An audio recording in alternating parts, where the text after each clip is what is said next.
ঈশ্বৰৰ প্ৰশংসা হওক।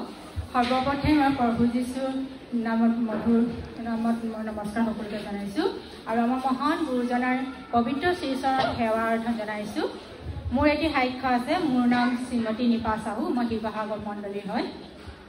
মোৰ এই বাওঁ হাতখন আজি 7-8 বছৰৰ আগত মই স্কুটিৰ পৰা পৰিছিলোঁ। সেই স্কুটিৰ পৰা পৰাৰ পিছত মোৰ হাতখন তেতিয়ালৈকে একো বিষ নাছিল কাৰণে মই ডক্টৰকো দেখুওৱা নাছিলোঁ। কিন্তু আজি এমাহ 1.5 মাহৰ আগত মানে অত্যন্ত মোৰ বিষ হৈছিলে। মানে ইমানেই বিষ হৈছিলে মই নাই উঠিব পাৰিছিলোঁ, মানে হাতখন নাই শুব পাৰিছোঁ, মানে বহুত বেছি বিষ হৈছিলে।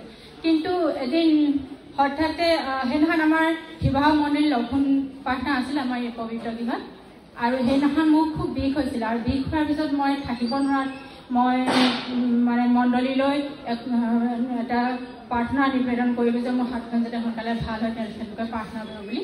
আৰু তেনেকৈ মানে কৰি পেলাই মই মানে মনতে ভাবিলোঁ মানে ইমান বিষ হৈছে, মই থাকিব পৰা নাই, মই মানে প্ৰভুৰ গীত গান শুনি মই মানে অলপ আৰাম কৰিলোঁ, ভাল লাগিব এনেকৈ বুলি। যেতিয়া মই মানে ইউটিউবটো খুলিলোঁ তেতিয়া প্ৰভু যীশুৱে 12 বছৰ তেজ যোৱা ৰোগীগৰাকী যিটো গীত বনাইছে সেই গীতটো সেই গীতটোৱে মানে ইউটিউব খুলিছোঁ আৰু প্ৰথম সেই গীতটোৱে ওলাইছে।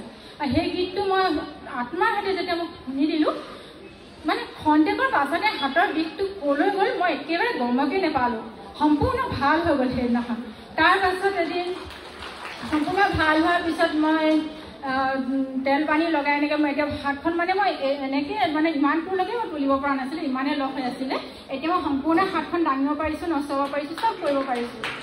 তেনেকৈ এদিন আকৌ এই গীতটোতে মই আকৌ এদিন অকণমান বিষ ধৰিছিলে। তাৰপিছত মই সেইদিনাখনো যিটো মই ইউটিউবত প্ৰথম সেই গীতটো দিছিলে আকৌ সেই গীতটোৱে মই ঈশ্বৰক বিচাৰিলোঁ আৰু সেই গীতটো ওলালে। আৰু সেই গীতটোত মই নাচি দিলোঁ 3বাৰ।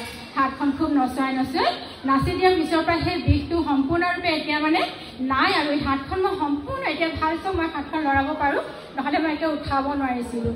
সেয়েহে ঈশ্বৰে কাক কি সময় দিব লাগে সময়ত ঈশ্বৰে জানে।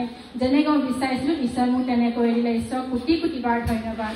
এই মোৰ সাক্ষ্য আছিল। নমস্কাৰ।